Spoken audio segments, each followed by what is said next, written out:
এখনকার হিসাবে মিনিমাম 30,000 কোটি টাকা। কোনো সার্ভিস চার্জ আছে? যে আল্লাহ যদি কইতো যে ঠিক আছে 1% করে টাকা দাও, ফকির হয়ে যাওয়া লাগবে না?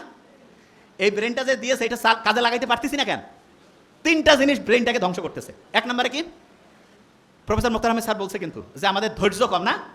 এই কি কম? তা উনি যেটা বলছে যে ধৈর্য কম, উনি তো বাংলায় বলছে, এই জন্য শুনে অত মজা লাগে নাই, মনে করছে এটা ফির কি সমস্যা। আপনি যদি আর্টিকেল পড়েন, আর্টিকেল মানে বিদেশি একেবারে কোটি কোটি ডলার খরচ করিয়া বিভিন্ন গবেষণা করে ওরা বাইর করছে। ওরা সেখানে বলছে কি জানেন, আপনার ব্রেইনের সবচেয়ে বড় সমস্যা হিসেবে তারা যেটা চিহ্নিত করছে সেটা তো ইংরেজিতে বলছে, কি নাম শুনেন? Attention deficit hyperactivity disorder. ওরে বাবা, এত বড় রোগ!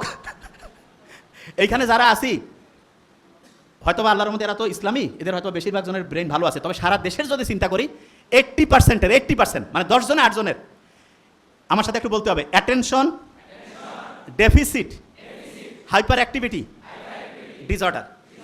এইটাকেই বাংলায় বলে কি? ধৈর্যের অভাব। এবং আপনি যদি ডাক্তারের কাছে যান, যদি আপনার এটা লিখে দেয় ADHD, কবে যে আপনার বিশাল বড় সমস্যা, তো কী ব্যাপার, যে এটা ট্রিটমেন্ট আমাদের কাছে আছে। কি ট্রিটমেন্ট দিবে শুনেন? বলবে যে আপনি ঠিক রাতে এশার নামাজ যখন হবে তারপরে মোবাইল টোবাইলে দেখবেন না, ঘুমাবেন, ফজরে উঠবেন, উঠে আগে একটু চোখ বন্ধ করে থাকবেন, শুকরিয়া আদায় করবেন, তারপরে একটু এক্সারসাইজ করবেন, সকালে একটু হাঁটাহাঁটি করে সূর্যের দিকে তাকাবেন, সারাদিন সহজে বেশি মোবাইল বের করবেন না, দুপুরের পরে একটু দেখতে পারেন, আর কোন সময় কী কাজ করবেন এটা ডায়েরি মেনটেন করে লিখে লিখে করবেন। ফি হচ্ছে কয়েক হাজার টাকা নিয়ে নিবে। বুঝেন নাই? বড় বড় যে রোগগুলো, আমি তো অবাক হয়ে গেছি যে কিরে বাবা, এগুলো রোগ, এগুলো ট্রিটমেন্ট, এবং এগুলো যাদের হয়, অবশ্য যার টাকা পয়সা কম হইলেও কোনো সমস্যা নেই, কারণ হয় মানে রোগ যে আসা টেরে পাবে না।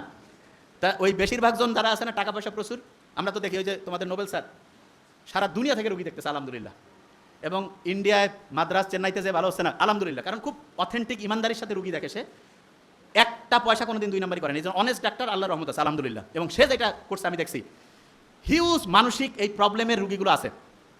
তা এইটা থেকে কেউ যদি বাঁচতে চায় তাহলে তাকে ইসলামের রাস্তায় আসতে হবে না ইসলামের রাস্তা থেকে দূরে যাইতে হবে? ইসলামের রাস্তায় আসতে হবে, যে জায়গা থেকে আমি ছিলাম। তাহলে ধৈর্যের যে অভাব, এটা হচ্ছে ADHD, attention deficit hyperactivity disorder. আচ্ছা, আমরা যে নামাজটা পড়ি, নামাজ যে পড়ি, এইটার সবচাইতে বড় গুরুত্ব হচ্ছে ব্রেইনটাকে ফোকাস দেওয়ার ক্যাপাসিটি বাড়ানো। ব্রেইনটাকে কি করার ক্যাপাসিটি বাড়ানো? ফোকাস দেওয়ার। আচ্ছা, বর্তমান পৃথিবীতে সবচেয়ে বেশি টাকা আছে ধনী লোক, একটা নাম বলেন তো কে? Elon Musk. Very nice. 1835 সালে জন্ম নিয়েছে আমেরিকায় একজন এরকম ধনী লোক ছিল, যার নাম অ্যান্ড্রু কার্নেগি। কি নাম? Andrew Carnegie. তা উনি ব্যবসা বাণিজ্য যেইটাই করে খালি কোটি কোটি কোটি কোটি টাকা ইনকাম করে। আমেরিকার যে হচ্ছে গোয়েন্দা বাহিনী আছে না, তারা চলে গেছে তার কাছে, যে বলতেছে যে কী ব্যাপার, আপনি এত টাকা ইনকাম করতেছেন, সব কাগজপত্র আমাদেরকে দেখান। উনি সব কাগজপত্র দিয়েছে। কাগজপত্র দেখার পরে কোনো জায়গায় কোনো দুই নাম্বারই ধরা পড়েনি। তখন ওনাকে জিজ্ঞেস করছে যে আপনি যে এত অসাধারণভাবে ব্যবসা করতেছেন, এটার পিছনে রহস্যটা কি? ধরবো কিন্তু এখনই, ওই যে লাস্ট পেজ। তা উনি তখন বলতেছে যে রহস্য হচ্ছে আমি যে কোনো একটা বিষয়ে 5 মিনিট মনোযোগ দিতে পারি। শুনুন আগে মন দিয়ে, কয় মিনিট মনোযোগ দিতে পারে? এই লাস্টের বেঞ্চ টুপি, কয় মিনিট মনোযোগ দিতে পারে? 5 মিনিট। ভেরি ফাইন, এই যে স্মার্ট ছেলে, 5 মিনিট। আচ্ছা, ওই সময় যারা ছিল সবাই কাছে 5 মিনিট, এটা তো কোনো কাজে না। তা বলছে ঠিক আছে আপনারা আসেন, মনোযোগ দেওয়ার টেস্টিং হচ্ছে। যারা ওই সময় আমেরিকার বড় বড় প্রতিষ্ঠানে, ওই সময় মোবাইল টোবাইল তো ছিল না, ব্রেন ভালো ছিল, চেষ্টা করছে, তারা 1.5 থেকে 2 মিনিট পরিমাণ একটা বিষয়ে মনোযোগ দিতে পারছে। আর অ্যান্ড্রু কার্নেগি 5 মিনিট পারত। আমরা যারা মুসলমান, তারা যদি মন দিয়ে নামাজ পড়ি, দৈনিক যত রাকাত নামাজ পড়ি, এটা যদি মন দিয়ে পড়ি, তাহলে আমাদের মনোযোগ দেওয়ার যে ক্যাপাসিটি, এটা অ্যান্ড্রু কার্নেগির চেয়ে বেশি হবে না কম হবে? তাইলে টাকা ইনকাম করা কি কোনো কঠিন কাজ হবে? অনেকে টাকার পিছনে দৌড়ায়, জীবনে টাকার পিছনে দৌড়ে টাকা পাওয়া যায় না, কারণ দুনিয়ার নিয়ম আছে যেটার পিছনে দৌড়াবে সেটা তুমি পাবে না। তাহলে ভাই কাজটা কি? তোমার সবচেয়ে শক্তিশালী অস্ত্র হচ্ছে ব্রেন। এই ব্রেনটা সবচেয়ে পাওয়ারফুলভাবে আল্লাহ বানাইছে, এইটা শুধু তোমার ওই পাওয়ারটা ধরে রাখতে হবে। এবং ধরে রাখার জন্য যেই বুদ্ধি দরকার, আল্লাহ সবগুলো বুদ্ধি দিয়েছে, কিন্তু আমরা ধরে রাখতে পারি না কেন? কারণ আমরা নিয়মটা কেন মানতেছি সেটা বুঝি না। আমি যখন নামাজে দাঁড়াবো, নামাজে মনোযোগ দিলে এইটা ব্রেইনের ফোকাস করার যে ক্যাপাসিটি, ফোকাস। আচ্ছা, ফোকাস জিনিসটাকে আমি বলি, এই যে ক্যামেরা আছে না, ক্যামেরাটা আমি যেই দিকে টার্গেট করবো, ছবি কি ওইটার আসবে না অন্য জায়গায় আসবে? তাইলে আপনি যেই জিনিসটা টার্গেট করবেন, আপনি ওই জিনিসটা পাবেন না অন্য জিনিস পাবেন? আচ্ছা, আপনি যদি টার্গেট করেন যে আমি আমার ব্রেনটাকে ঠিকভাবে ভালোভাবে কাজে লাগাবো এবং এইটাকে কাজে লাগিয়ে আমি আমার জীবনে অসাধারণ কিছু করবো, তাহলে আপনি এটা পারবেন কি পারবেন না? পারার জন্য নামাজটা 5 ওয়াক্ত যখন পড়বো, তখন তো শুকরিয়া আদায় করবোই, তার সাথে এটাও চিন্তা করবো যে আমার অ্যাটেনশন দেওয়ার, ফোকাস দেওয়ার যে ক্যাপাসিটি, সেটা বাড়তেছে। ক্লিয়ার?